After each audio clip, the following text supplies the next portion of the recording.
Hello বন্ধুরা, welcome to my channel. মূলত first unit test 2025 history suggestion class 8 নিয়ে চলে এলাম। তোমাদের সাইডে দেখতে পাচ্ছ তোমাদের নাম্বার প্যাটার্ন কিন্তু তোমাদের দেয়া রয়েছে।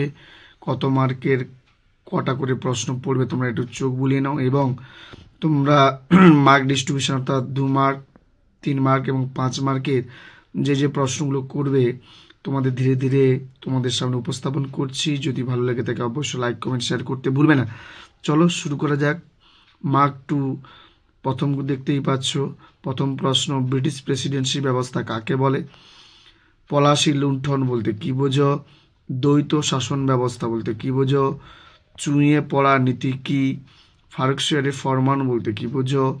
অন্ধকূপ হত্যা বলতে কি বোঝো? শ্রীরঙ্গপত্তনের সন্ধি কবে কাদের মধ্যে হয়েছিল?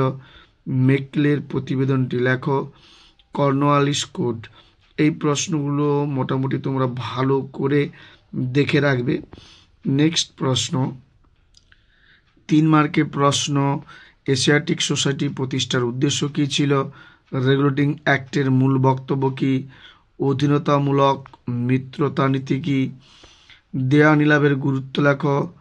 পাশ্চাত্য শিক্ষার প্রসারে খ্রিস্টান মিশনারিদের অবদান কী? কোম্পানির শাসনের সাথে জমি জরিপের সম্পর্ক কী? ইজরাদারি ব্যবস্থা চালু করা এবং তুলে নেওয়ার পেছনে কারণ কী? উডের নির্দেশনামা টিকা। নেক্সট 5 মার্কের প্রশ্ন যেগুলো করবে, পলাশি যুদ্ধের কারণ ও ফলাফল লেখো।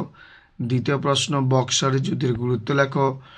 ওয়ারেন হেস্টিংস বা লর্ড কর্নওয়ালিসের শাসন ও বিচার ব্যবস্থা সংস্কার। এই প্রশ্নটা খুব ইম্পর্টেন্ট, হয়তো একটা পড়তে পারে বা দুটো একসঙ্গে পড়তে পারে বা দুজনের ডিফারেন্সও পড়তে পারে। নেক্সট, ব্রিটিশ কোম্পানির প্রশাসন ব্যবস্থায় আমলাতন্ত্রের ভূমিকা কী ছিল? নেক্সট, 76-এর মন্বন্তরের কারণ ও ফলাফল লেখো। এই প্রশ্নগুলো করলেই তোমরা 100% কমন পেয়ে যাবে। যদি ভালো লেগে থাকে অবশ্যই লাইক কমেন্ট শেয়ার করতে কিন্তু তোমরা ভুলবে না।